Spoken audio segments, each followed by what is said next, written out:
शिक्षा वाणी। ये कार्यक्रम आकाशवाणी एवं शिक्षा विभाग राजस्थान की संयुक्त प्रस्तुति है।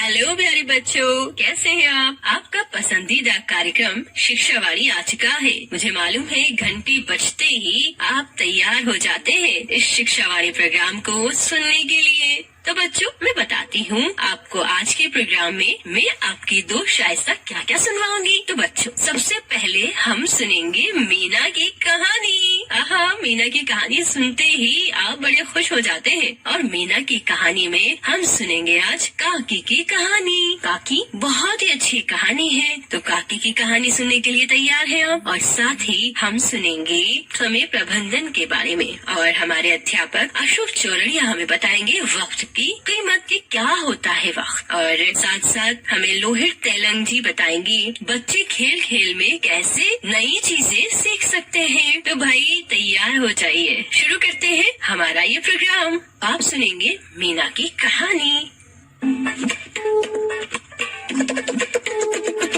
मीना ने झटपट सीखे पढ़ने के चटपट तरीके हो, पहेली जो सुलझा दी मीना पे है उसकी चाबी।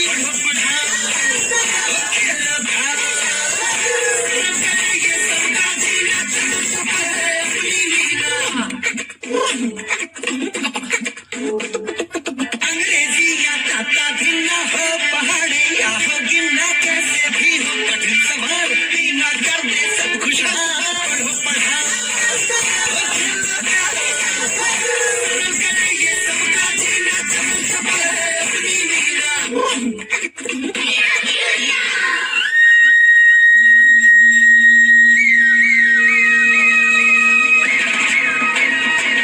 हेलो दोस्तों, कैसे हैं आप सब?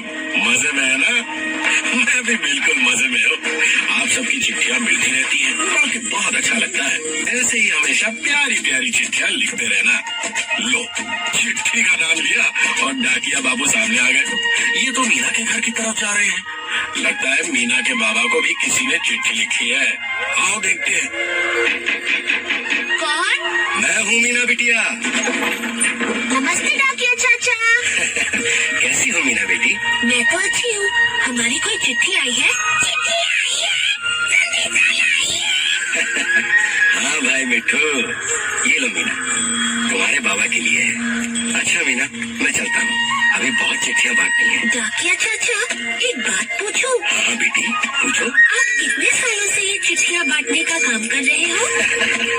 अरे बेटिया, अब तो ठीक से याद भी नहीं है। हो गए होंगे यही कोई 20-25 साल। अरे बाप रे, 20-25 साल। डाकिया चाचा, आपने डाकिया बनना ही क्यों चुना? क्योंकि मेरे पिताजी भी एक डाकिया थे। लेकिन तुम ये सब क्यों पूछ रही हो? मैं सोच रही थी कि आप पूरा दिन जगह जगह घूम के चिट्ठियाँ बांटते हो, आप थक नहीं जाते? ये बात तो सही है बेटी, थक तो मैं जाता हूँ, लेकिन मन को शांति भी बहुत मिलती है। वो कैसे चाचा? देखना चाहोगी? हाँ चाचा। अभी मुझे शोभा काकी के यहाँ ये चिट्ठी देने जाना है, तुम भी चलो मेरे साथ। माँ, माँ, मैं डाकिया चाचा के साथ शोभा काकी के घर तक चली जाऊँ? चली जाओ, लेकिन जल्दी आ जाना। ठीक है माँ। चलिए चाचा। चलिए चाचा, चलिए चाचा। लो भाई, मीना और मिट्टू तो डाकिया चाचा के साथ शोभा काकी के घर गए। आखिर डाकिया चाचा मीना को क्या दिखलाना चाहते हैं? आओ हम भी देखते हैं। शोभा काकी, शोभा काकी। कौन? काकी मैं आपका डाकिया बाबू। जल्दी दरवाजा खोलो, और हाँ, मिठाई लाना मत भूलना। मनी ऑर्डर लाया हूँ आपके बेटे कमल का। अरे मीना तुम? नमस्ते काकी। नमस्ते काकी, नमस्ते काकी। अरे नमस्ते नमस्ते। लेकिन मीना तुम यहाँ? मेरे साथ आइए। मेरी मिठाई कहाँ है काकी? मिठाई भी मिलेगी डाकिया बाबू, लेकिन एक गरम गरम प्याली चाय के बाद। ठीक है काकी, पहले चाय सही। अभी लाती हूँ चाय बना के। काकी थोड़ी अदरक डाल देना चाय में। ठीक है। ओह, अब मैं समझी कि चिट्ठियाँ बांटने में आपको इतने मजे क्यों आते हैं। गर्मा गर्म चाय और मिठाई, है ना डाकिया चाचा? नहीं मीना, चाय और मिठाई तो मेरे घर में भी बहुत है। तो फिर बस देखते जाओ। ये लो डाकिया बाबू, तुम्हारी चाय। और मीना, ये तुम्हारे लिए गर्मा गर्म दूध। और ये रहे लड्डू भी। अरे वाह, बेसन के लड्डू। धन्यवाद काकी। धन्यवाद काकी, लड्डू बड़े स्वाद काकी। ये लो काकी, आपका मनी ऑर्डर। झुक झुक जियो डाकिया बाबू। अरे काकी, आशीर्वाद तो कमल को दो, जो हर महीने आपको शहर से पैसे भेजता है। डाकिया चाचा, हाँ मीना, कमल चाचा शहर में क्या करते हैं? बहुत बड़ी कंपनी में मैनेजर है। मैनेजर? और क्या, बड़ी किस्मत वाली है शोभा काकी, जो उनका बेटा आज इतनी बड़ी कंपनी में काम कर रहा है। सब शन्नो की मेहरबानी है डाकिया बाबू। हाँ, मेरी बहुत पुरानी सहेली। खैर छोड़ो, मैं और लड्डू ले आती हूँ। नहीं काकी, पहले पूरी बात बताओ ना। हाँ काकी, बताओ ना, क्या किया था आपकी सहेली ने? मेरी जिंदगी बदल दी थी शन्नो ने। मैं 21 बरस की थी जब कमल पैदा हुआ था। कमल के पिताजी अपने काम पे चले जाते थे और मुझे उसे संभालने में बड़ी मुश्किल होती थी। कमल चाचा आपको बहुत तंग करते थे क्या? हाँ मीना, क्योंकि वो बहुत कमजोर और बीमार था। जब देखो बस रोता ही रहता था। मुझे आज भी याद है वो दिन। कमल सिर्फ 3 साल का था। ओहो, चुप हो जा कमल बेटा। बेटा चुप हो जा, भूख लगी है क्या? ओहो, चुप बेटा चुप, मत रो। हे भगवान, क्या करूं? कौन? जरा दरवाजा खोलिए। जी आप? मैं शन्नो। हम लोग कल ही इस गांव में आए हैं। यहाँ से गुजर रही थी कि आपके बच्चे के रोने की आवाज सुनी। सोचा आपसे पूछ लूं, अगर आपको कोई मदद चाहिए तो। फिर क्या हुआ शोभा काकी? फिर शन्नो ने मुझे समझाया कि मैं कमल को आंगनवाड़ी में दाखिल करा दूं। ये बात आपको पता नहीं थी काकी? अरे कहाँ बेटी, उस वक्त न हमें किसी ने बताया न किसी ने समझाया। फिर क्या हुआ काकी? बस फिर क्या था, मैं और शन्नो ले गए कमल को आंगनवाड़ी। फिर तो कमल चाचा को बहुत मजे आए होंगे। मजे? अरे यूँ समझो कि वो बिल्कुल ही बदल गया था। सेहत भी अच्छी होने लगी। सेहत? वो कैसे काकी? डाकिया बाबू, आंगनवाड़ी में हर बच्चे को पौष्टिक भोजन जो मिलता है, सेहत की सेहत, और 1 पैसे का खर्चा भी नहीं। बात तो सही है काकी। और बताइए ना काकी, क्या कमल चाचा वहाँ आंगनवाड़ी में भी रोते रहते थे? अरे नहीं बेटा, रोना धोना तो बिल्कुल बंद हो गया था उसका।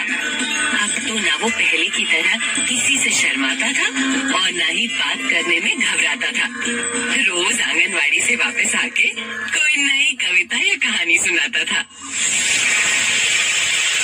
मछली जल की रानी है, जीवन उसका पानी है। वाह काकी, आप तो बहुत खुश हो गई होंगी। अगर बच्चा खुश हो तो माँ तो खुश होगी ही ना मीना। सही बात है, मगर आंगनवाड़ी का कमल के मैनेजर बनने से क्या संबंध है काकी? लो, अरे डाकिया बाबू, आंगनवाड़ी जाके ही तो कमल का पढ़ने लिखने की तरफ ध्यान लगा। आंगनवाड़ी की बहन जियों ने कमल को इतना कुछ सिखाया, तभी तो बाद में वो बड़े स्कूल जाने के काबिल बना। वरना मैं, एक अनपढ़, अपने कमल को कभी स्कूल ना भेज पाती। अगर आज मेरा बेटा इतना बड़ा आदमी है तो सिर्फ आंगनवाड़ी की वजह से, और शन्नो काकी की वजह से भी। हाँ भाई हाँ। मैं चलता हूँ काकी। अरे क्या हुआ डाकिया बाबू, एकदम से खड़े क्यों हो गए? कोई जरूरी काम याद आ गया क्या? हाँ काकी, एक नहीं 2 जरूरी काम। सबसे पहले तो मैं चाहूँगा शन्नो काकी को मिठाई के साथ साथ धन्यवाद बोलने, और उसके बाद अपने पोते चिंटू को आंगनवाड़ी में भर्ती करवाने, ताकि ताकि वो भी कल को कमल की तरह बड़े स्कूल में जाने के लिए तैयार हो सके। अच्छा काकी, नमस्ते। नमस्ते काकी, मैं भी चलती हूँ। खुश रहो बच्चों। अब समझी मीना, मुझे चिट्ठियाँ बांटने में इतनी खुशी क्यों मिलती है? हाँ चाचा, सिर्फ खुशी नहीं, चाय और मिठाई के साथ साथ नई नई बातें सीखने का मौका भी तो मिलता है। मीना से बातों में जीतना बहुत मुश्किल है भाई। तो कैसा लगा आपको मीना से मिलके? मजा आया ना? फिर ठीक है, चलो अब से बस थोड़ी सी देर में सुनते हैं एक मजेदार गाना।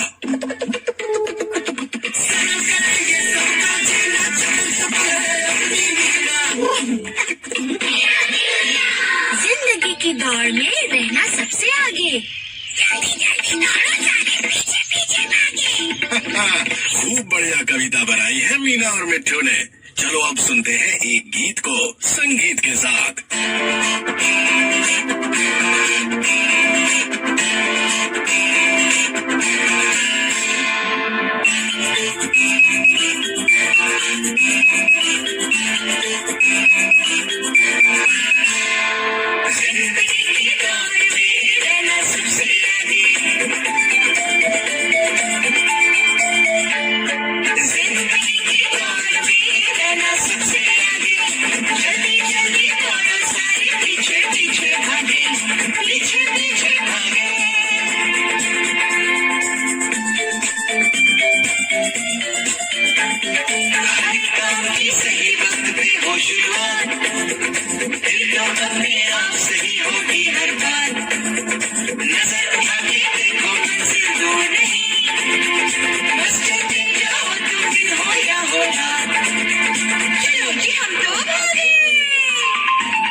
बड़ा ही मजेदार था।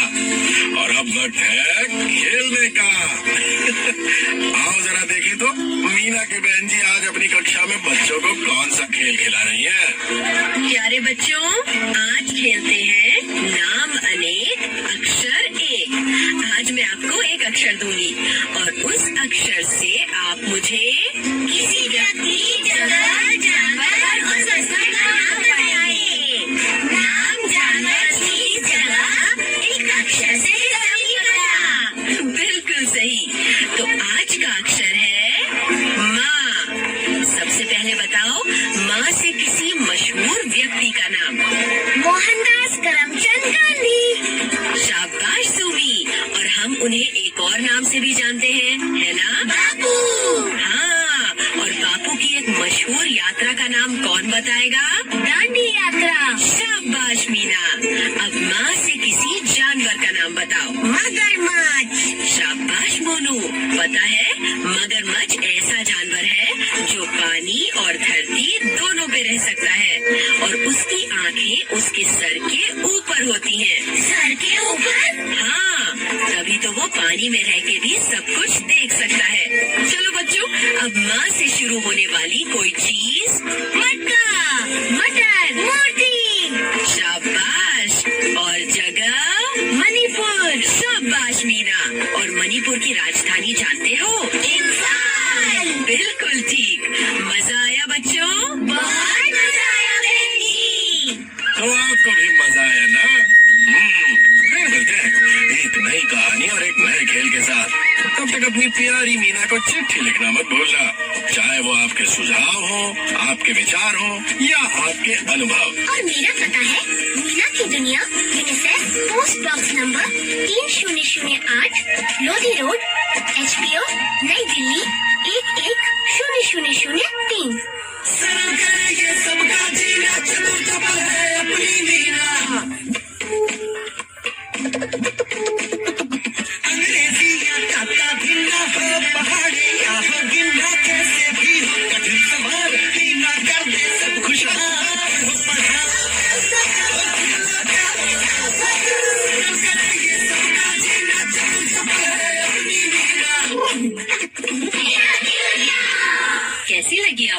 दुनिया की कहानी बच्चों। चलिए तब आगे बढ़ते हैं और जानते हैं समय प्रबंधन कैसे करें, और ये बताएंगे हमें अध्यापक अशोक चौरड़िया जी।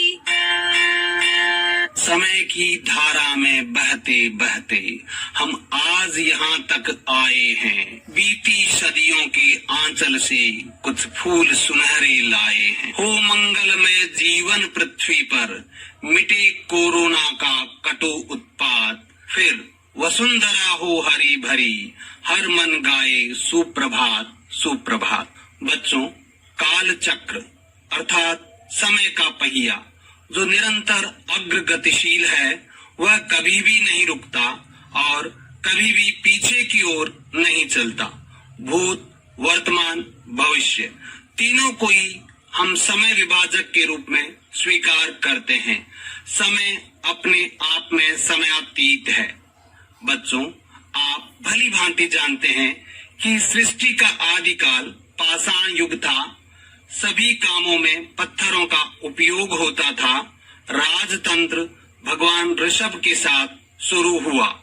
उस काल में लोगों को असी मसी कृषि से अवगत कराया गया। नैतिकता पर जोर था, अपराध कम थे। समय मध्यकाल का आया और अपराध भी बढ़े तथा साथ साथ विज्ञान की भी तरक्की हुई। आखिरकार सभी नई वस्तुओं के साथ विध्वंस की सामग्री भी आई। इस काल में भगवान महावीर, भगवान बुद्ध, ईसा मसीह, मोहम्मद साहब, सुकरात, चाणक्य आदि चिंतकों ने इस जगत को नई दिशा प्रदान की, जिससे मानवीय सह-अस्तित्व वह अहिंसा के प्रति जागरण बढ़ा। आधुनिक काल में समय यूरोप के पुनर्जागरण के साथ औद्योगिकरण की ओर आगे बढ़ा। इस काल में जहां भारत में कबीर, मीरा, रसखान, खुसरो, तुलसीदास, रैदास व सूरदास आदि ने भक्ति की गंगा बहाकर जनमानस को प्रेम का पाठ पढ़ाया, वहीं हिटलर, मुसोलिनी, स्टालिन, तोजो आदि तानाशाहों के कारण काल शर्मसार भी हुआ, पर समय ने सभी घावों को भर दिया। अर्थतंत्र के इस युग में अर्थ का महत्व भी बढ़ा, फिर भी समय का पहिया नहीं थमा, अनवरत चलता रहा। समय को न कोई बांध सका है और न ही बंध सकेगा। हमें समय की गति के साथ चलना होगा। बच्चों, याद रखिए, सफलता का परम मंत्र है कल नहीं आज। हमें जीवन के हर क्षेत्र में इसका अनुकरण करना चाहिए। एक अंग्रेजी विचारक ने लिखा है, yesterday is history, tomorrow is mystery, today is a gift, that is why it is called present. यानी भूतकाल इतिहास है, भविष्य रहस्य है, वर्तमान उपहार है, इसीलिए वर्तमान को प्रेजेंट कहते हैं। हमें आज के प्रति वफादार और जागरूक रहना चाहिए। जो आज को सार्थक बनाता है, उसके भूत और भविष्य दोनों सफल बन जाते हैं। एक युवक ने किसी वृद्ध महिला से पूछा, माँ, समय कैसे व्यतीत हो जाता है? बुढ़िया ने मार्मिक उत्तर दिया, वही घर, वही देहरी, वही ससुर का गांव, दुल्हन दुल्हन केवता, बुढ़िया पड़ गयो नाम। समय पंख लगाकर कब कितनी दूर निकल जाता है हमें पता ही नहीं चलता। यदि हमें विकास करना है तो समय के साथ चलना होगा। आज का काम आज करना होगा। तभी तो कवि कहता है, काल करे सो आज कर, आज करे सो अब, पल में प्रलय होएगी, बहुरी करेगो कब। बच्चों, मछुआरे और 3 मछलियों की कहानी तो आपने अवश्य सुनी होगी। मछुआरे को तालाब का चक्कर लगाते देखकर एक मछली ने भावी संकट की परिकल्पना कर ली और वह सुविधा अनुसार एक अन्य सुरक्षित जलाशय में चली गई। दूसरी मछली ने आने वाले संकट को तब सूंघ लिया जब मछुआरा जाल लेकर प्रकट हुआ। वह भी किसी प्रकार अपने प्राणों की रक्षा करने में सफल हो गई। परंतु तीसरी मछली, आप बता सकते हैं उसने क्या किया होगा? मैं बताता हूँ, ध्यान से सुनिए। तीसरी मछली, देखा जाएगा, की विचारधारा के अनुसार हाथ पर हाथ रखे निश्चिंत और निष्क्रिय बनी रही। परिणाम जो होना ही था वो मछुआरे के जाल में फंसकर काल का ग्रास बन गई। हमारी स्थिति सामान्यतः ऐसी ही है। कुछ व्यक्ति दूरदर्शी होते हैं और वे भावी संकट को सूंघकर उपयुक्त समय पर अपना प्रबंध कर लेते हैं। कुछ व्यक्ति दूसरी मछली की तरह संकट की प्रत्यक्ष सूचना मिलने पर उपचाररत हो जाते हैं और तीसरे प्रकार के व्यक्ति अवश्यंभावी के प्रति अंत तक उदासीन बने रहते हैं और क्रियाशील होने का विचार तब करते हैं जब पानी सिर से ऊपर निकल जाता है। उस समय तक दुर्भाग्य उन्हें पूरी तरह अपने पंजों में जकड़ चुका होता है। बच्चों, हाथ में घड़ी दिखाने के लिए नहीं अपितु समय का पालन करने के लिए बांधी जाती है। अपने कामों का समय पर पूरा करना हाथ में घड़ी बांधने का उद्देश्य है। जो लोग हाथ में घड़ी बांधकर भी समय पर काम नहीं करते वे हाथ की घड़ी और समय दोनों का अपमान करते हैं। मैंने देखा है कि जो लोग समय के साथ नहीं चल पाते वे घड़ी का समय पीछे रखकर उसके साथ चलने का प्रयास करते हैं, परंतु यह उनमें दृढ़ निश्चय की कमी का परिचायक है। गलत तरीके अपनाकर समय के साथ चलने का नाटक करने वालों को समय कभी माफ नहीं करता। समय की सुई प्रति क्षण उठो जागो क्षण मात्र भी प्रमाद मत करो का संदेश देती है। समय न तो किसी की इच्छा करता है और न ही परवाह।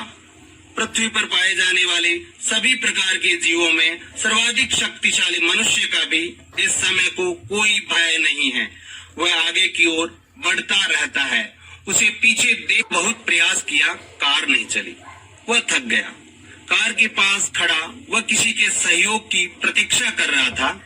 उस समय एक मैकेनिक उधर आया। युवक की समस्या सुनकर बोला, मैं कार ठीक कर सकता हूँ, पर इसके लिए 1000 रुपए लूंगा। युवक निरुपाय था। उसने 1000 रुपए देना स्वीकार कर लिया। मैकेनिक ने हथौड़ा हाथ में लिया और इंजन पर एक चोट की। इंजन स्टार्ट हो गया। युवक बोला, एक चोट के लिए 1000 रुपए, सौदा महंगा पड़ा। मैकेनिक ने कहा, चोट करने का तो 1 ही रुपया काफी है, शेष 999 रुपए सही समय पर सही ढंग से सही स्थान पर चोट करने के हैं। बच्चों, इसीलिए अध्यात्मवेताओं ने काले कालम समाये रहे यानी right work at right time की बात कही, जिसे आज की भाषा में समय प्रबंधन टाइम मैनेजमेंट कहा जा सकता है। आपके मस्तिष्क में प्रश्न उठ रहा होगा, क्यों करें समय का प्रबंधन? समाधान की भाषा होगी स्वभाव परिवर्तन के लिए, अंतर शक्ति को जगाने के लिए, क्षमता को विकसित करने के लिए, कार्य को बेहतर बनाने के लिए, तनाव से बचने के लिए, लक्ष्य की पूर्ति के लिए, निश्चिंतता बढ़ाने के लिए और आत्मशक्ति की प्राप्ति के लिए समय प्रबंधन जरूरी है। वास्तव में कार्य की प्राथमिकता अनुसार उसे उचित समय पर पूर्ण करना ही समय नियोजन है। समय की कमी का रोना सभी लोग रोते रहते हैं। क्या कभी आपने सोचा है कि समय तो सभी के पास 24 घंटे का ही है, फिर कुछ लोगों का हर कार्य समय पर पूरा कैसे हो जाता है और कुछ लोग समय पर कार्य पूरा न होने के कारण हमेशा परेशान रहते हैं। इसकी मूल वजह यह है कि वे अपने समय का प्रबंधन ठीक ढंग से नहीं कर पा रहे हैं। हमारे अधिकतर कार्य समय पर इसलिए पूरे नहीं हो पाते क्योंकि या तो हम क्षमता से ज्यादा काम करने लगते हैं या फिर कार्य को टालने की आदत अपना लेते हैं। प्रत्येक व्यक्ति को अपनी क्षमता व उम्र के अनुसार अपने कार्य निश्चित करने चाहिए। फिर ये आकलन करना चाहिए कि किस कार्य में कितना समय लगेगा और कौन सा कार्य पहले करने योग्य है। समय प्रबंधन कोई एक दिन में नहीं आता। ये तो प्रतिदिन कार्य करते करते ही हमें समय व प्राथमिकताओं का ज्ञान हो जाता है। बच्चों, समय प्रबंधन की कुछ टिप्स हमेशा याद रखें। अगले दिन के कार्य की रूपरेखा अगर रात को ही तैयार कर ली जाए तो कार्य आसानी से हो जाते हैं। क्षमता अनुसार ही कार्य लें, अन्यथा टेंशन ही रहेगा। जो भी कार्य करें यह सोचें कि मैं इसे बहुत अच्छी तरह कर सकता हूँ। इससे आत्मविश्वास बढ़ेगा। स्वयं कार्य की डेडलाइन तैयार करें, कमियों का निरीक्षण करें। सम्यक नियोजन सफलता का आधार है। कहा गया है, अगर 8 घंटे पेड़ काटने में लगाना हो तो 6 घंटे पेड़ काटने वाली कुल्हाड़ी की धार तेज करने में लगाओ। ये समय नियोजन का विवेक है। भाव क्रिया समय प्रबंधन का एक महत्वपूर्ण सूत्र है। जिस समय जो काम करो उस काम के प्रति पूर्णतया समर्पित रहो। विद्यार्थी के लिए तो ये और भी जरूरी है कि उसका मन तन का साथ न छोड़े। यदि कल्पना भविष्य की करें और कार्य करते समय भी भविष्य में चले जाएं, तो वर्तमान खाली चला जाएगा, कार्य नहीं होगा। सफलता के लिए जरूरी है जो व्यर्थ की बातें हैं उनमें समय न लगाएं। एक सूत्र और याद रखें, स्वीकार और अस्वीकार दोनों का प्रयोग। एक कस्बे में एक सेवक रहता था। घर से सुबह निकलता। किसी पड़ोसी ने कहा, सेवक जी बाजार से सब्जी लेते आओ। वह तुरंत झोला लेकर सब्जी लेने चल दिया। रास्ते में किसी ने कहा, सेवक जी आज तो दूध नहीं आया, कहीं से दूध लेकर आ जाओ। वहां से बर्तन लेकर दूध लेने चल पड़ा। थोड़ी दूर आगे गया, किसी ने पर्ची पकड़ा दी, सेवक जी मेडिकल स्टोर से जरा ये दवाई लेते आओ। वह पर्ची लेकर दवा खाने की ओर मुड़ गया। सामने एक परिचित मिला।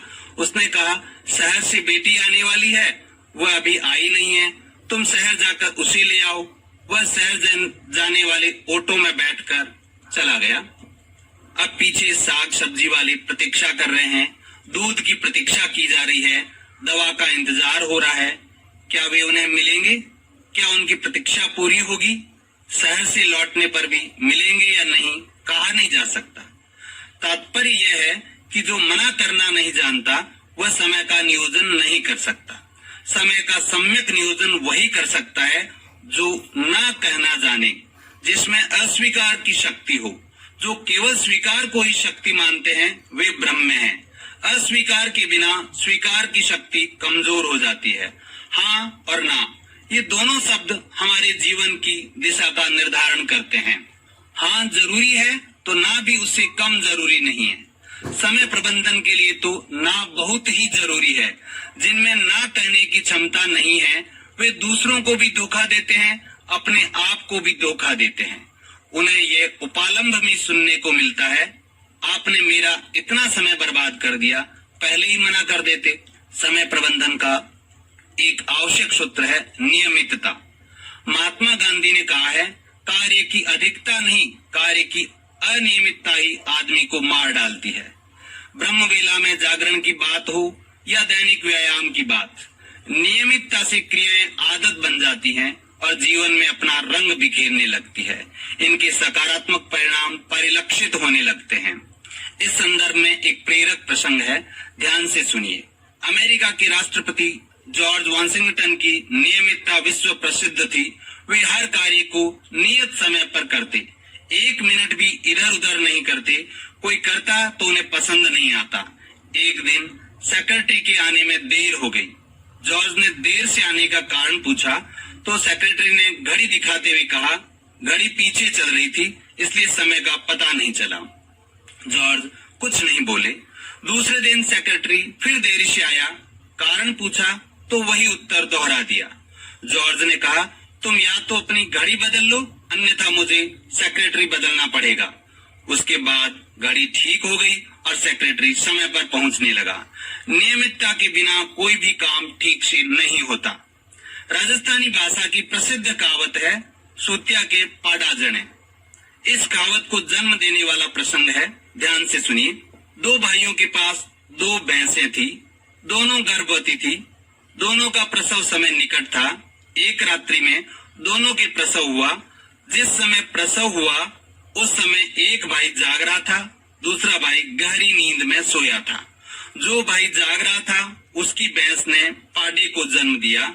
जो भाई सो रहा था उसकी भैंस ने पाडी को जन्म दिया।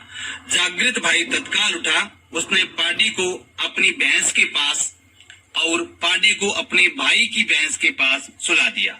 सोया हुआ भाई जागा तो दूसरे भाई ने कहा, सूत्या के पाडा जने। जो जाग रहा था उसे पाडी मिल गई और जो सो रहा था उसे पाडी को अपना मानकर संतोष करना पड़ा। तात्पर्य यह है कि सफलता की राह में सबसे बड़ी बाधा है आलस्य। आलसी व्यक्ति के लिए समय प्रबंधन महज कागजी व्यापार बनकर रह जाता है।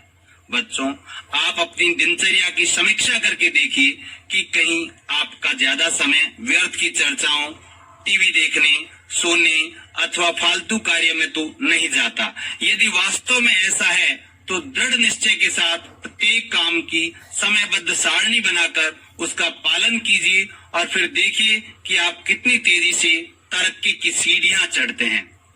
यदि आपको कहीं जाना है तो समय पर पहुंचिए। यदि आप 5 मिनट पहले भी पहुंच गए तो आपको कोई नहीं पूछेगा कि आप जल्दी क्यों आए। परंतु अगर आप देर से पहुंचेंगे तो हर व्यक्ति की नजर आप पर होगी और हर कोई आपको कहेगा लेट हो गए। अगर आप समय की कद्र नहीं करेंगे तो दुनिया भी आपकी कद्र नहीं करेगी। इसीलिए तो कहा है कि जीवन का हर कदम समय के साथ चलना चाहिए। हर काम को समय पर करने से स्वास्थ्य अच्छा रहता है और मानसिक तनाव जैसी कोई बात नहीं रहती।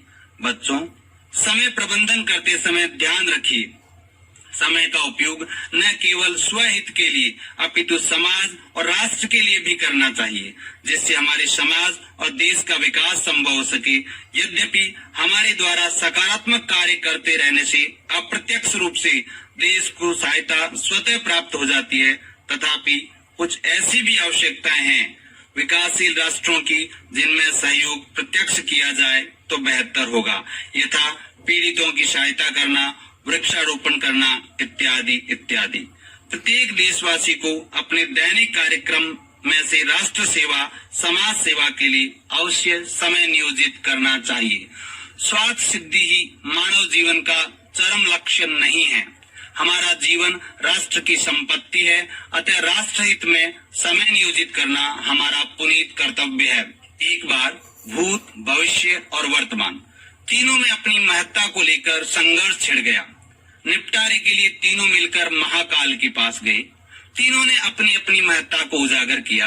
अतीत बोला, मैंने क्रांतियों की आंधियां चलाई, न जाने कितनों का दिल बदल दिया, कितनों की बैसाखी बना। भविष्य ने कहा, अनेक लोग सुनहरे सपने संजोते हैं, कल्पनाओं के भव्य महल बनाते हैं, चिंतन की ऊंची उड़ानें भरते हैं। अंत में वर्तमान बोला, मैं जो कुछ हूँ आपके सामने हूँ। तीनों की बातें सुनकर महाकाल ने निर्देश दिया, तुम लोग अपनी अपनी प्रस्तुति करो।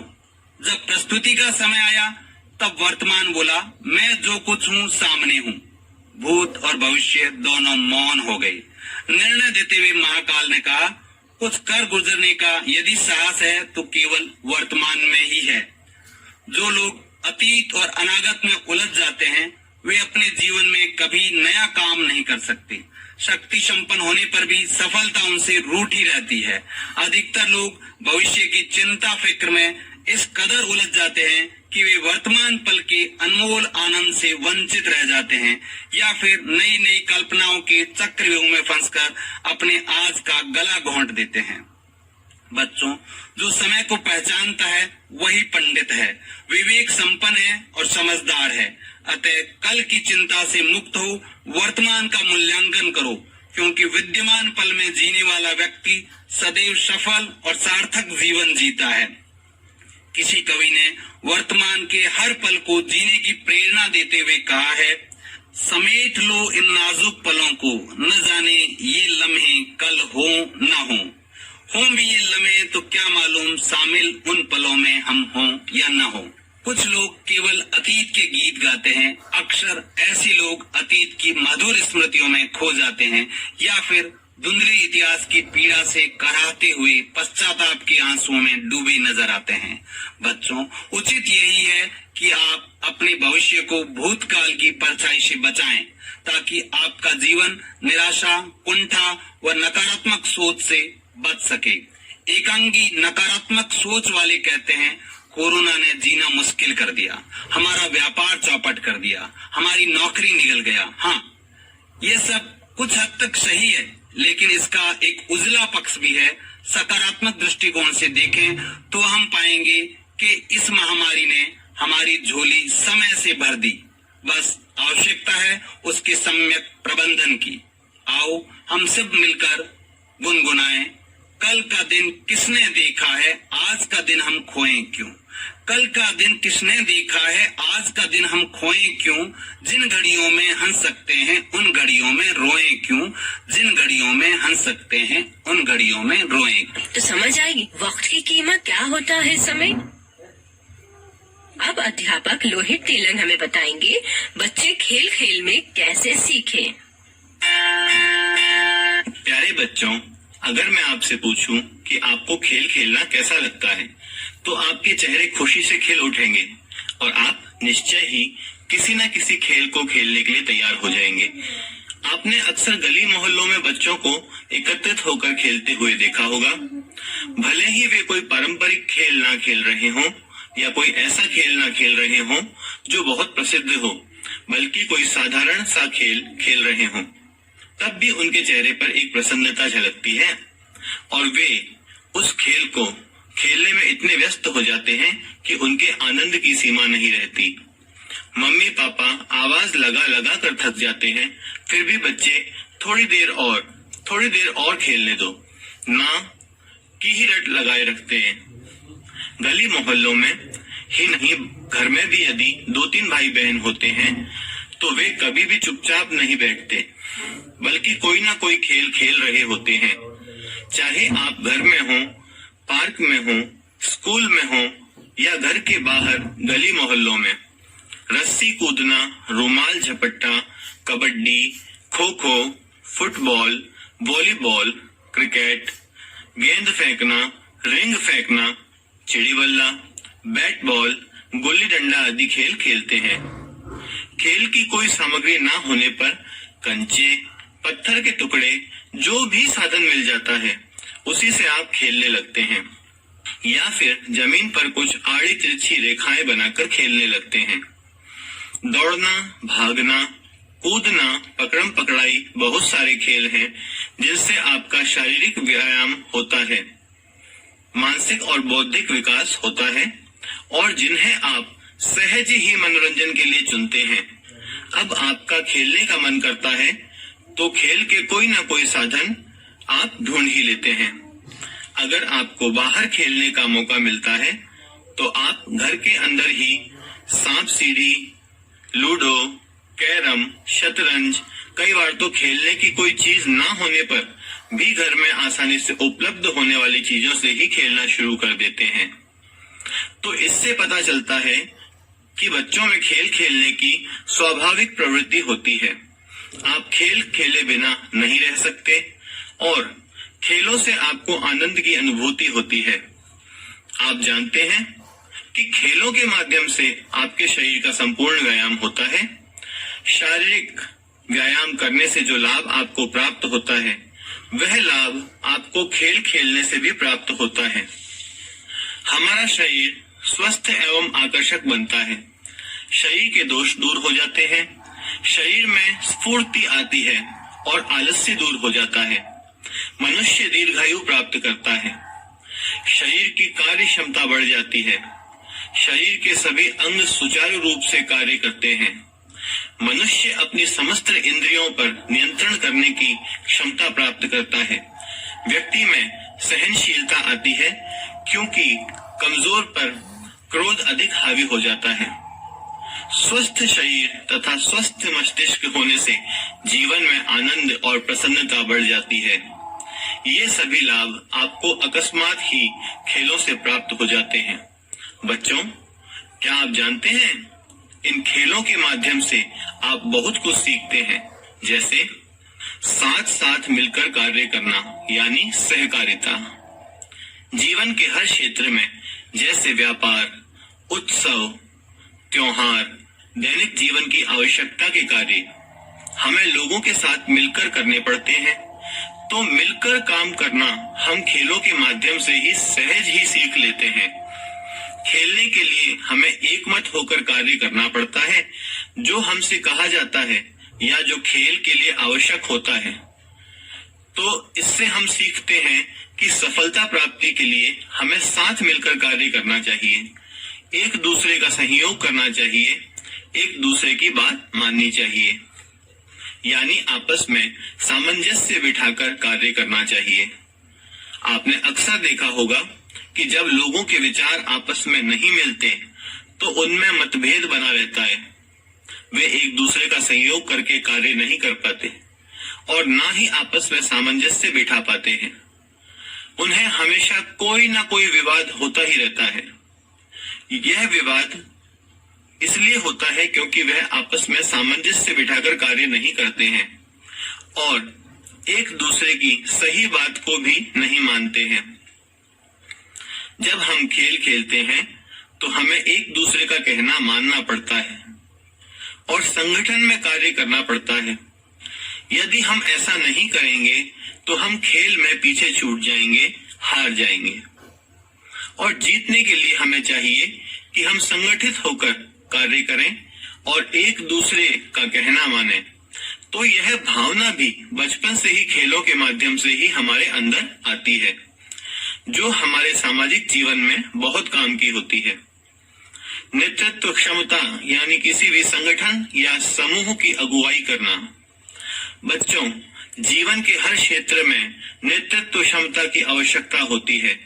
यदि आप में नेतृत्व क्षमता है तो आप कोई भी संगठन बनाकर संगठन से मन मुताबिक कार्य करवा सकते हैं। आप में वह हुनर होता है कि आप कोई भी बात अपने साथियों से मनवा सकते हैं और उनसे इच्छा के अनुसार कार्य करवा सकते हैं। यह भावना भी खेलों से ही आपके अंदर आती है। खेल में एक नायक होता है जो सारे समूह को खेलों के नियम बताता है और समूह के सभी बच्चे नायक का कहना मानते हैं। व्यवहारिक जीवन में बड़े होकर यदि आप प्रशासनिक पद पर कार्य करते हैं तो यही गुण आप में विशेष रूप से होना चाहिए और यही आपको सफलता दिलाता है। और इस गुण का विकास आपके अंदर बीज रूप में खेलों के माध्यम से ही होता है। आपने सम्राट चंद्रगुप्त मौर्य और राजा विक्रमादित्य की कथा तो सुनी ही होगी। ऐसे अनेक राजा हुए जिनमें बचपन से ही नेतृत्व क्षमता थी। आगे जाकर वे जीवन में सफल चक्रवर्ती सम्राट बने। नियमों का पालन करना। बच्चों, आप जानते हैं कि हर जगह के अपने अपने नियम होते हैं। जिस प्रकार से आपके स्कूल में कुछ नियम हैं, वैसे ही बैंक, डाकघर, अस्पताल, पंचायत भवन, न्यायालय आदि अनेकानेक कार्यालयों में, उत्सवों, त्योहारों, आयोजनों में या यूं कहिए हर जगह हमें कुछ नियमों की पालना करनी पड़ती है। नियमों को मानने की यह भावना खेलों से ही हमारे अंदर आती है, जो बचपन से ही बीज रूप में प्रस्फुटित होती है। आपने पिछले 2 सालों में देखा है कि कोरोना वायरस संक्रमण के चलते हमें बहुत सारे नियमों की पालना करनी पड़ी है। हमारे विद्यालय बंद हैं। हम एक दूसरे से आमने सामने बिना नियमों की पालना के नहीं मिल सकते। हमें मास्क लगाना जरूरी है, 2 गज की दूरी रखना भी जरूरी है और बार बार साबुन से हाथ धोकर स्वच्छता का ध्यान रखना भी बेहद जरूरी है। यह कुछ नियम हैं जो हमारे स्वास्थ्य को बनाए रखने में हमारी सहायता करते हैं। अगर हम इन नियमों को नहीं मानेंगे तो हम बीमार पड़ जाएंगे। कुछ बच्चे नियमों की अवहेलना करते हैं और वे मानते हैं कि नियमों की अवहेलना करने से कुछ खास फर्क नहीं पड़ता है। लेकिन जब भी वे बीमार हो जाते हैं और उन्हें परिणाम भुगतना पड़ता है, तब उनकी समझ में आता है कि हमें नियमों की पालना क्यों करनी चाहिए। हम इस समय अपने चारों ओर फैली महामारी से ग्रसित लोगों को देख सकते हैं। हमें रेडियो, टीवी, अखबार और अनेक माध्यमों से यह समझाया जा रहा है कि अगर हम नियमों की पालना नहीं करेंगे तो हम बीमार पड़ जाएंगे। इसी प्रकार से हम खेलों में अगर नियमों की पालना नहीं करते हैं तो हम हार जाते हैं। तो बच्चों, खेल में अपनी जीत को बनाए रखने के लिए और सामाजिक जीवन में अपनी प्रतिष्ठा के लिए तथा स्वस्थ और सुरक्षित रहने के लिए हमें कुछ नियमों की पालना करनी बहुत जरूरी है। यह नियम पालन की भावना भी खेलों से ही हमारे अंदर आती है। यह सब हम खेलों से ही सीखते हैं। खेल खेल में सीखी हुई ये सारी बातें हमारे सामाजिक जीवन में बहुत काम आती हैं और हमें व्यवहारिक बनाती हैं। कुछ माता पिता खेल से अधिक पढ़ाई पर जोर देते हैं क्योंकि पढ़ लिखकर कंपटीशन एग्जाम की तैयारी करवाने को ही महत्वपूर्ण समझते हैं। उनका मानना है कि खेलों में बच्चे अनावश्यक रूप से समय बर्बाद करते हैं। वे बच्चे के कैरियर को विशेष महत्व देते हैं, न कि बच्चे के संपूर्ण विकास को। जबकि शिक्षा का परम लक्ष्य बालक का संपूर्ण शारीरिक, मानसिक और बौद्धिक विकास है। बालकों के इस संपूर्ण विकास को अभिभावकों के खेल के प्रति नकारात्मक अभिवृत्ति एवं क्रियाकलाप ने बुरी तरह प्रभावित किया है। यह अनिवार्य है कि शिक्षक और माता पिता खेल के महत्व को समझें। खेल से मनुष्य की मनोवैज्ञानिक जरूरतें पूरी होती हैं तथा वह मनुष्य को सामाजिक कौशलों के विकास का भी अवसर देता है। पियाजे के अनुसार खेल बच्चों की मानसिक क्षमताओं के विकास में भी एक बड़ी भूमिका निभाते हैं। पहले चरण में बच्चा वस्तुओं के साथ संवेदन प्राप्त करने व कार्य संचालन करने का प्रयास करता है। दूसरे चरण में बच्चा कल्पनाओं को रूप देने के लिए वस्तुओं के किसी प्रतीक के रूप में उपयोग करने लगता है। अंतिम चरण में काल्पनिक भूमिकाओं के खेलों की तुलना में बच्चा नियमबद्ध खेल या क्रीड़ाओं में संलग्न रहता है। खेलों से तार्किक क्षमता व स्कूल संबंधी कौशलों को विकसित होने में मदद मिलती है। वाइगोत्स्की के अनुसार जटिल भूमिकाओं वाले खेलों में बच्चों का अपने व्यवहार को संगठित करने का बेहतर व सुरक्षित अवसर मिलता है, जो वास्तविक स्थितियों में नहीं मिलता। इस तरह खेल बच्चे के लिए निकट विकास का क्षेत्र बनाते हैं। स्कूली स्थिति की तुलना में खेल के दौरान बच्चों की एकाग्रता, स्मृति आदि उच्चतर स्तर पर काम करती है।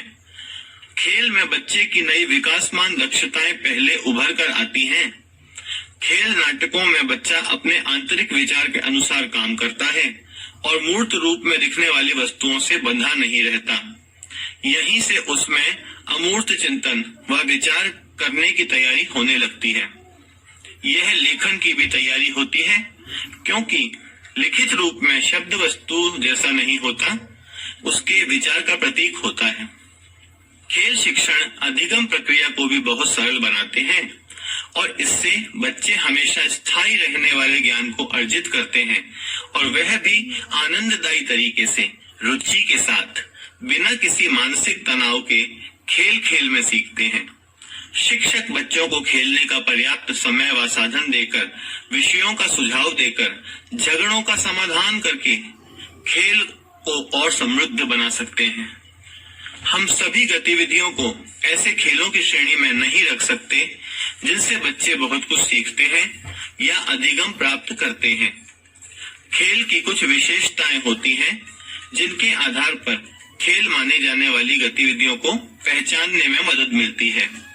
खेल की सबसे पहली विशेषता है कि खेल आमोद प्रमोद है।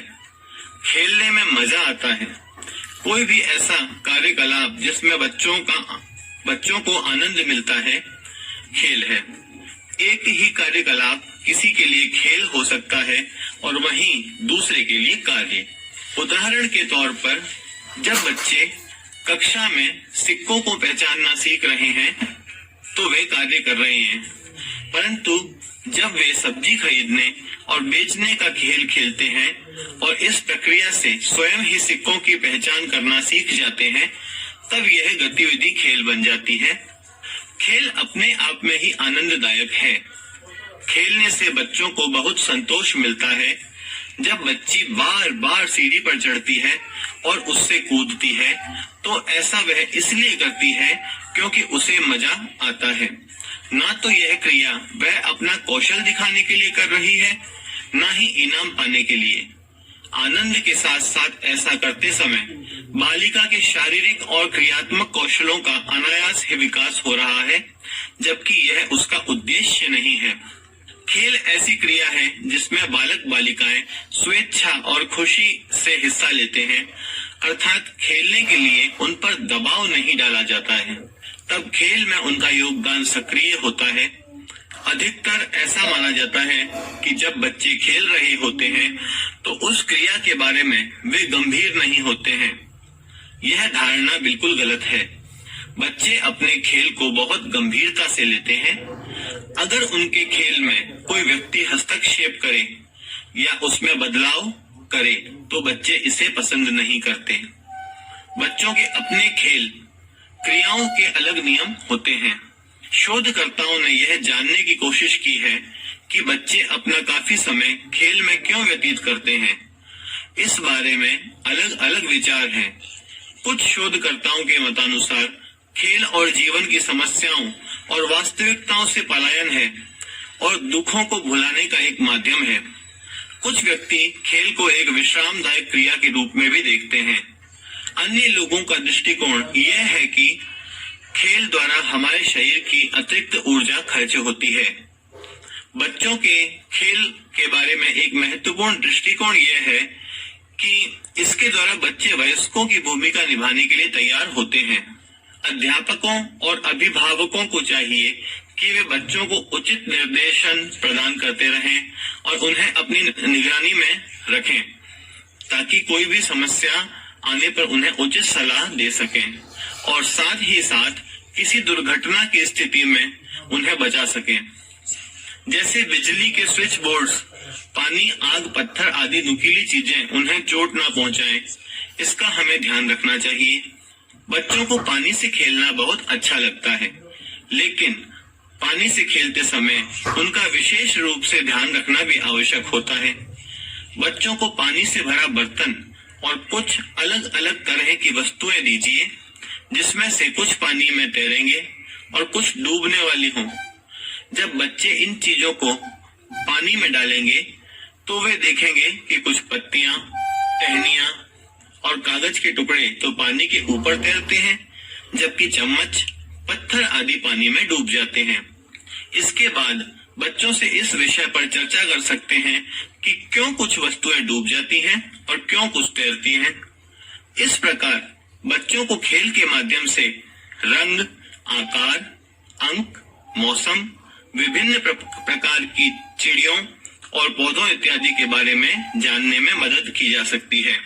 खेल द्वारा बच्चे छोटी, लंबी और ठिगनी, हल्की और भारी जैसी संकल्पनाओं से भी परिचित होते हैं। खेल में बच्चे कल्पना द्वारा अलग अलग भूमिकाएं निभाते हैं। ऐसा करते हुए उनकी बुद्धि और व्यवहार उसी व्यक्ति के अनुसार होता है जिनकी वह भूमिका कर रहे हैं। इस कारण वे उन व्यक्तियों के विचार और भावनाओं को भी प्रदर्शित करते हैं। नकल करके उचित व्यवहार सीखते हैं। नाटक करना बच्चों के खेल का एक अभिन्न हिस्सा है।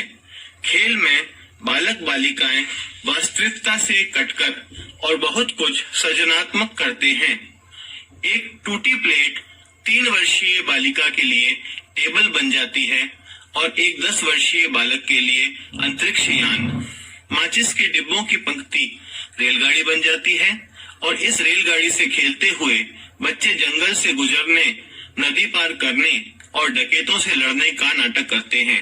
आप यह देखकर हैरान हो जाएंगे कि रेल पटरी पर न चल सड़क पर ही चल रही है। यह आवश्यक नहीं है कि खेल यथार्थ ही दर्शाए। खेल कल्पना शक्ति को विकसित करता है और यह बच्चों को दैनिक स्थितियों से जूझने में मदद करता है। शारीरिक और क्रियात्मक कौशलों का विकास अभ्यास करने पर निर्भर करता है। खेल ऐसी क्रिया है जो बच्चों को अभ्यास के पर्याप्त अवसर प्रदान करती है। बच्चे जब ईंटों की एक पंक्ति पर चलने की कोशिश करते हैं, दीवार फांदते हैं, सीढ़ी चढ़ते हैं, झूलों में लटकते हैं, दौड़ने के खेल खेलते हैं, साइकिल की सवारी करते हैं, तो उनकी बहुत मांसपेशियों का समन्वय बढ़ता है। खेल खेल में जमीन में गड्ढे खोदने, फूलों के हार बनाने, चित्र बनाने और उनमें रंग भरने में बच्चों की मांसपेशियों का विकास होता है। बच्चे खेल खेल में बोलना कैसे सीखते हैं? बच्चों को भाषा सुनने के बहुत अवसर मिलते हैं और उन्हें बोलने के लिए प्रेरित करते हैं। इस क्रिया के दौरान बच्चे भिन्न भिन्न ध्वनियों के अंतर को पहचान करके बोलना सीखते हैं। बच्चे चौकोर, गोल, सीधी और वक्र रेखा जैसी विभिन्न आकृतियों को भी समझने लगते हैं, जो बाद में उन्हें भिन्न अक्षरों को पहचानने में मदद करते हैं। खेलों से बच्चों का संपूर्ण शारीरिक, मानसिक, बौद्धिक विकास होता है और बहुत कुछ सीखते हैं। अतः शिक्षण अधिगम में खेलों का महत्वपूर्ण स्थान है। खेलों के माध्यम से विभिन्न विषयों का ज्ञान दिया जा सकता है। खेलों के ही माध्यम से बच्चे रुचि पूर्वक सीखते हैं और उनका ज्ञान स्थायी बनता है। अभी आप सुन रहे थे लोहित तेलंग अध्यापक को, जिन्होंने बताया कि खेल खेल में कैसे हम नई चीजें, अच्छी चीजें सीख सकते हैं। तो बच्चों, वक्त हो चला है और दीजिए आपके दोस्त शाइस्ता को इजाजत, और फिर मिलेंगे, फिर हाजिर होंगे। बाय बाय बच्चों, नमस्ते।